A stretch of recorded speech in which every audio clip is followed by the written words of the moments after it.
രാവിലെ ഉറങ്ങി എണീക്കുമ്പോൾ ശരീരത്തിനൊരു എനർജി തോന്നുന്നില്ല, അല്ലെങ്കിൽ ഒരു ഉച്ചയാകുമ്പോഴേക്കും ക്ഷീണം കാരണം കണ്ണു തുറക്കാൻ പോലും പറ്റുന്നില്ല. പിന്നെ വീട്ടിൽ വെറുതെ ഇരിക്കുകയാണെങ്കിൽ പോലും ശരീരം ക്ഷീണം കൊണ്ട് തളർന്നു പോവുകയാണ് എങ്കിൽ നിങ്ങൾക്ക് അയൺ ഡെഫിഷ്യൻസിയോ അല്ലെങ്കിൽ വൈറ്റമിൻ ഡി കുറവോ ആയിരിക്കാം. ഞാൻ doctor Fathima Tashna from doctor Hiba Sarovia clinic, Perinthalmanna.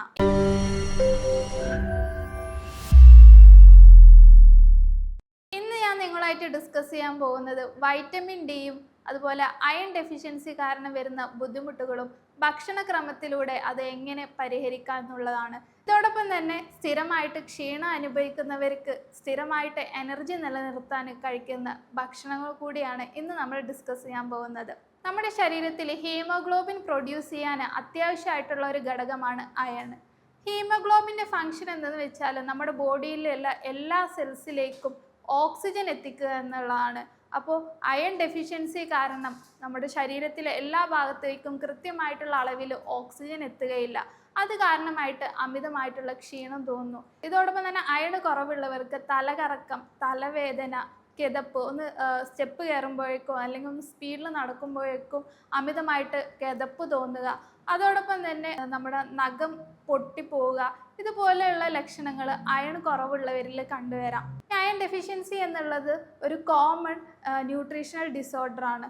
അതുകൊണ്ട് തന്നെ നമ്മുടെ ഇന്ത്യയിലുള്ള സ്ത്രീകളിൽ ഹെവി ആയിട്ടുള്ള മെൻസ്ട്രൽ ഫ്ലോ ഉള്ളവരിൽ അയൺ ഡെഫിഷ്യൻസി കണ്ടുവരുന്നു. കുട്ടികളിലാണെന്നുണ്ടെങ്കിൽ വിരശല്യം കൂടുതലായിട്ടുള്ള കുട്ടികളിലും അയൺ ഡെഫിഷ്യൻസി കണ്ടുവരുന്നു. അതോടൊപ്പം നമ്മുടെ ഭക്ഷണത്തിൽ മതിയായ രീതിയിൽ അയൺ അടങ്ങിയിട്ടുള്ള ഭക്ഷണം ഉൾപ്പെടുത്തിയിട്ടില്ല എന്നുണ്ടെങ്കിൽ നമുക്ക് അയണിൻ്റെ കുറവ് വരുന്നു. അതോടൊപ്പം തന്നെ മറ്റ് വലിയ അസുഖങ്ങൾ, ക്രോണിക് ആയിട്ടുള്ള അസുഖങ്ങളുള്ളവരിലും അയൺ ഡെഫിഷ്യൻസി കണ്ടുവരുന്നുണ്ട്. സാധാരണയായി ഇത്തരം ലക്ഷണങ്ങൾ കാണിക്കുമ്പോൾ നമ്മൾ ടെസ്റ്റ് ചെയ്യുന്നതാണ് ഹീമോഗ്ലോബിന് അല്ലെങ്കിൽ സിറം ഫെറിറ്റിന്. ഇപ്പോൾ ചെറിയ എന്തെങ്കിലും വ്യത്യാസങ്ങളാണെന്നുണ്ടെങ്കിൽ നമുക്ക് ഭക്ഷണക്രമത്തിലൂടെ അത് മാറ്റിയെടുക്കാവുന്നതാണ്. നല്ല രീതിയിൽ വ്യത്യാസം ഉണ്ടെന്നുണ്ടെങ്കിൽ ഒരു ഡോക്ടറെ കൺസൾട്ട് ചെയ്തതിന് ശേഷം നമുക്ക് സപ്ലിമെൻറ്റ്സ് എടുക്കേണ്ടതുണ്ട്. ഭക്ഷണക്രമത്തിലൂടെ അയൺ ഡെഫിഷ്യൻസി എങ്ങനെ മാറ്റിയെടുക്കാം? ഏറ്റവും പ്രധാനപ്പെട്ടതായിട്ട് പറയുന്നത് ഈത്തപ്പഴമാണ്. ഡെയിലി ഒരു 2-3 ഈത്തപ്പഴം കഴിക്കുന്നത് അയൺ ഡെഫിഷ്യൻസി ഉള്ളവർക്ക് ക്ഷീണം അകറ്റാനായിട്ട് സാധിക്കും. അതുപോലെ തന്നെ കറുത്ത ഉണക്കമുന്തിരി, മാതളം, ബീട്രൂട്ട്, ഇലവർഗ്ഗങ്ങളായിട്ടുള്ള ചീര, മുരിങ്ങ, അതുപോലെ എള്ള്, രാഗി, ഇവയിലെല്ലാം ധാരാളം അയൺ അടങ്ങിയിട്ടുണ്ട്. ഇത്തരം ഭക്ഷണങ്ങൾ കഴിക്കുന്നതിലൂടെ നമുക്ക് ആ ശരീരത്തിലെ അയൺ കൂട്ടാൻ സാധിക്കുകയും നിങ്ങൾക്ക് ക്ഷീണം കുറക്കാനായിട്ട് പറ്റുകയും ചെയ്യുന്നു. ഇത്തരം ഭക്ഷണങ്ങൾ കഴിക്കുമ്പോൾ നമ്മൾ ശ്രദ്ധിക്കേണ്ടത് ഇതോടൊപ്പം തന്നെ വൈറ്റമിൻ സി അടങ്ങിയിട്ടുള്ള ഭക്ഷണങ്ങളും ഡയറ്റിൽ ഉൾപ്പെടുത്തുക. ഇത് അയൺ കൂടുതലായിട്ട് അബ്സോർബ് ചെയ്യാനായിട്ട് ഹെൽപ്പ് ചെയ്യും. വൈറ്റമിൻ സി അടങ്ങിയിട്ടുള്ള നെല്ലിക്ക, ഓറഞ്ച്, നാരങ്ങ പോലെയുള്ള ഭക്ഷണ പദാർത്ഥങ്ങളൂടെ ഇൻക്ലൂഡ് ചെയ്യുകയാണെന്നുണ്ടെങ്കിൽ അത് അയൺ അബ്സോർപ്ഷന് കൂടുതലായിട്ട് സഹായിക്കും. ഇതോടൊപ്പം ശ്രദ്ധിക്കേണ്ട എല്ലാവരും മിസ് ചെയ്യുന്നൊരു കാര്യമാണ്, ഈ അയൺ അബ്സോർപ്ഷന് തടയുന്നൊരു കാര്യമാണ് ഫുഡിനോടൊപ്പം അല്ലെങ്കിൽ ഫുഡ് കഴിച്ച ഉടനെ ചായ കുടിക്കുന്നത്.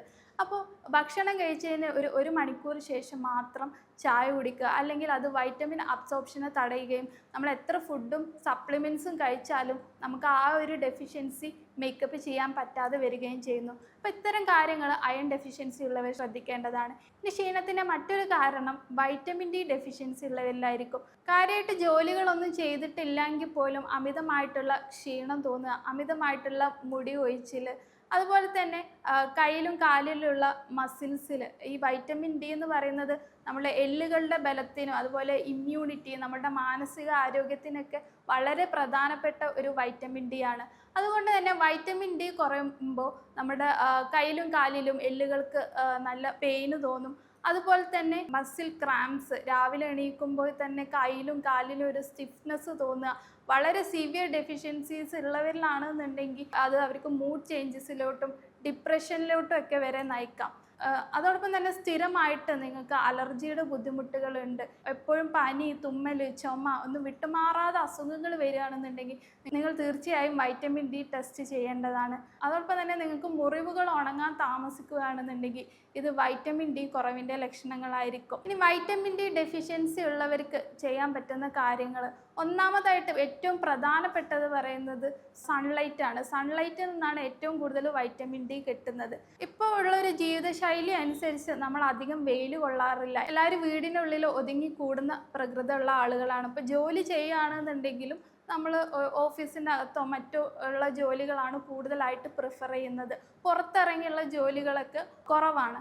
അതുകൊണ്ട് തന്നെ ഈ ഒരു കാലഘട്ടത്തിൽ വൈറ്റമിൻ ഡി ഡെഫിഷ്യൻസി കൂടുതലായിട്ട് കണ്ടുവരുന്നുണ്ട്. അപ്പോൾ ഈ വെയിൽ ഒരു പ്രധാന ഘടകമാണ്. ഡെയിലി ഒരു 10 മണി മുതൽ 3 മണി വരെയുള്ള വെയിൽ ഒരു 20 മിനിറ്റ് കൊള്ളുകയാണെന്നുണ്ടെങ്കിൽ ചെറിയ രീതിയിൽ വൈറ്റമിൻ ഡെഫിഷ്യൻസി കുറവുള്ളവർക്കാണെങ്കിൽ അത് നോർമലാക്കാൻ സാധിക്കും. അതോടൊപ്പം തന്നെ ചില ഫുഡുകൾ, മുട്ടയുടെ മഞ്ഞ, ബട്ടർ, അതുപോലെ പനീർ, കൂണ് അടങ്ങിയിട്ടുള്ള, പിന്നെ ചെറിയ മത്സ്യങ്ങൾ, അയില, മത്തി പോലെയുള്ള ചെറിയ മത്സ്യങ്ങൾ കഴിക്കുന്നതും വൈറ്റമിൻ ഡി നമുക്ക് നോർമലാക്കാൻ വേണ്ടി സാധിക്കും. വൈറ്റമിൻ ഡി എന്ന് പറയുന്നത് ഒരു ഫാറ്റ് സൊല്യൂബിൾ വൈറ്റമിൻ ആണ്. അതുകൊണ്ട് തന്നെ നല്ല കൊഴുപ്പ് നമ്മുടെ ശരീരത്തിൽ ഉണ്ടെങ്കിൽ അത് കൃത്യമായിട്ട് ശരീരത്തിലോട്ട് അബ്സോർബ് ചെയ്യാൻ പറ്റുള്ളൂ. അപ്പോൾ നല്ല കൊഴുപ്പ് അടങ്ങിയിട്ടുള്ള ഫുഡുകളും ഇൻക്ലൂഡ് ചെയ്യുക. അതായത് ഒലീവ് ഓയിൽ, അവക്കാഡോ, നെയ്യ്, മുട്ട, ഇവയിലെല്ലാം ഗുഡ് ഫാറ്റ് നന്നായിട്ട് അടങ്ങിയിട്ടുണ്ട്. അപ്പോൾ ഇത്തരം ഭക്ഷണങ്ങളും കൂടി വൈറ്റമിൻ ഡി അടങ്ങിയിട്ടുള്ളവർ കഴിക്കേണ്ടതാണ്. അത് വൈറ്റമിൻ ഡി അബ്സോർപ്ഷന് സഹായിക്കുകയും നമ്മുടെ ശരീരത്തിൽ വൈറ്റമിൻ ഡി ശരിയായ രീതിയിൽ പ്രവർത്തിക്കാനും ഹെൽപ്പ് ചെയ്യുന്നു. അതോടൊപ്പം തന്നെ മഗ്നീഷ്യം അടങ്ങിയിട്ടുള്ള ഫുഡുകൾ, അതായത് നട്ട്സുകളായിട്ടുള്ള ബദാം, കശുവണ്ടി, അതുപോലെ ഇലവർഗ്ഗങ്ങളായിട്ടുള്ള മുരിങ്ങ, ചീര, ചിയാ സീഡ്സ്, പംകിൻ സീഡ്സ്, ഇവയിലെല്ലാം ധാരാളം മഗ്നീഷ്യം അടങ്ങിയിട്ടുണ്ട്. ഇത് വൈറ്റമിൻ ഡി ശരിയായി പ്രവർത്തിക്കാൻ വേണ്ടി ഹെൽപ്പ് ചെയ്യുന്നു. ഇനി സിവിയറായിട്ട് ഡെഫിഷ്യൻസീസ് ഉള്ളവരാണെന്നുണ്ടെങ്കിൽ ഡോക്ടറെ കൺസൾട്ട് ചെയ്യുകയും കൃത്യമായിട്ടുള്ള സപ്ലിമെൻറ്റ്സ് എടുക്കുകയും ചെയ്യേണ്ടതുണ്ട്.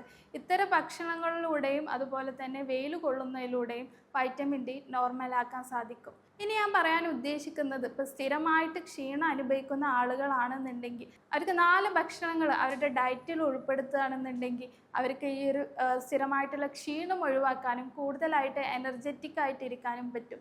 അതിൽ ആദ്യത്തെ ഭക്ഷണം എന്ന് പറയുന്നത് ഈത്തപ്പഴമാണ്. ഈത്തപ്പഴത്തിൽ നാച്ചുറൽ ഷുഗേഴ്സും അയണും പൊട്ടാസ്യവും അടങ്ങിയിട്ടുണ്ട്. ഇത് ക്ഷീണം കുറയ്ക്കുകയും ദിവസം മുഴുവൻ നിങ്ങളെ എനർജറ്റിക് ആയിട്ട് ഇരിക്കാനും സഹായിക്കുന്നു. ഈത്തപ്പഴം പ്രത്യേകിച്ച് രാവിലെ എണീക്കുമ്പോൾ തന്നെ ക്ഷീണം തോന്നുന്നവർക്കാണെന്നുണ്ടെങ്കിൽ ഈത്തപ്പഴം കഴിക്കാവുന്നതാണ്. ഡെയിലി ഒരു 2-3 ഈത്തപ്പഴം കഴിക്കുക. അത് ദിവസം ഉടനീളം നിങ്ങളെ എനർജറ്റിക് ആയിട്ട് ഇരിക്കാൻ സഹായിക്കുന്നു. ഇതൊന്നെങ്കിൽ നിങ്ങൾക്ക് മിൽക്ക് ഷേക്കിൽ ആഡ് ചെയ്തിട്ടും ഈത്തപ്പഴം കഴിക്കാവുന്നതാണ്. രണ്ടാമത്തെ പ്രധാനപ്പെട്ട ഭക്ഷണം എന്ന് പറയുന്നത് ബനാനയാണ്. ബനാനയിൽ ധാരാളം നാച്ചുറൽ കാർബോഹൈഡ്രേറ്റ്സും പൊട്ടാസ്യം, വൈറ്റമിൻ ബിയും അതുപോലെ തന്നെ നാരടങ്ങിയിട്ടുള്ള ഒരു ഭക്ഷണ സാധനമാണ് ബനാന എന്ന് പറയുന്നത്. ഇത് നിങ്ങളുടെ ഡൈജഷനെ ഇമ്പ്രൂവ് ചെയ്യുകയും പൊട്ടാസ്യം നിങ്ങളുടെ പേശികൾക്ക്, മസിൽസിന് ശക്തി നൽകുകയും ചെയ്യുന്നു. വൈറ്റമിൻ ബി അടങ്ങിയിട്ടുള്ളത് കൊണ്ട് അത് നിങ്ങളുടെ ശരീരത്തിന് എനർജി നിലനിർത്താനും സാധിക്കുന്നു. അപ്പോൾ ഡെയിലി ബ്രേക്ക്ഫാസ്റ്റിന് കൂടെ ബനാന കഴിക്കുന്നത്, അല്ലെങ്കിൽ ഒരു പ്രീ വർക്കൗട്ടിന് മുമ്പ് ബനാന കഴിക്കുന്നതിനും നിങ്ങളെ എനർജി നിലനിർത്താനായിട്ട് ഹെൽപ്പ് ചെയ്യുന്നു. മൂന്നാമതായിട്ട് ഏറ്റവും പ്രധാനപ്പെട്ട ഭക്ഷണം എന്ന് പറയുന്നത് ബദാമാണ്. ഡെയിലി രാവിലെ ഒരു 5-6 ബദാം വെള്ളത്തിൽ കുതിർത്തി കഴിക്കുന്നത് നിങ്ങളെ എനർജി നിലനിർത്താൻ വേണ്ടി ഹെൽപ്പ് ചെയ്യുന്നു. ബദാമിൽ ധാരാളം നാച്ചുറൽ ഫാറ്റ്സും അതുപോലെ മഗ്നീഷ്യം അടങ്ങിയിട്ടുണ്ട്. ഇത് നിങ്ങൾക്ക് ശരീരത്തിന് ഒരു ഉന്മേഷം നൽകാനും എനർജി നിലനിർത്താനും ഹെൽപ്പ് ചെയ്യുന്നുണ്ട്. ഇനി മറ്റൊരു എനർജി സോഴ്സ് ആയിട്ടുള്ള ഫുഡാണ് മുട്ട. മുട്ടയിൽ ധാരാളം പ്രോട്ടീൻസ് അടങ്ങിയിട്ടുണ്ട്. അതോടൊപ്പം തന്നെ ഹെൽത്തി ഫാറ്റ്സും. ഇത് എപ്പോഴും നിങ്ങൾക്കൊരു ഉന്മേഷം നൽകാനും ശരീരത്തിന് എനർജി നിലനിർത്താനും വേണ്ടി ഹെൽപ്പ് ചെയ്യുന്നുണ്ട്. അപ്പോൾ ഇത്തരം ഭക്ഷണങ്ങൾ കഴിക്കുന്നതോടൊപ്പം നന്നായി ഉറങ്ങുകയും നിങ്ങൾ സ്ട്രെസ്സ് കുറയ്ക്കുകയും കൃത്യമായിട്ട് അളവിൽ വെള്ളം കുടിക്കുകയും ദിവസം ഒരു 2-3 ലിറ്ററോളം വെള്ളം കുടിക്കുകയും ചെയ്താൽ നിങ്ങളുടെ ക്ഷീണം കുറക്കാൻ സാധിക്കും. എപ്പോഴും ഉന്മേഷം നിലനിർത്താൻ വേണ്ടി സാധിക്കും. അതോടൊപ്പം തന്നെ നിങ്ങൾക്ക് ശരീരത്തിൽ ഉണ്ടാകുന്ന അയൺ അല്ലെങ്കിൽ വൈറ്റമിൻ ഡി ഡെഫിഷ്യൻസീസ് കൊണ്ടും ക്ഷീണം വരാം. അത്തരം ഡെഫിഷ്യൻസീസ് ഉണ്ടെങ്കിൽ ഒരു ഡോക്ടറെ കൺസൾട്ട് ചെയ്ത് കൃത്യമായിട്ടുള്ള സപ്ലിമെൻറ്റ്സ് എടുക്കുക, ആഹാരക്രമത്തിൽ വ്യത്യാസങ്ങൾ വരുത്തുക. ഞാൻ ഇത്രയും പറഞ്ഞ കാര്യങ്ങളിൽ നിങ്ങൾക്ക് എന്തെങ്കിലും സംശയങ്ങളോ അല്ലെങ്കിൽ കൺസൾട്ടേഷന് വേണ്ടിയോ താഴെയുള്ള നമ്പറിൽ കോൺടാക്റ്റ് ചെയ്യാവുന്നതാണ്. ഞാൻ doctor Fathima Tashna from doctor Hiba Sarovia clinic, Perinthalmanna.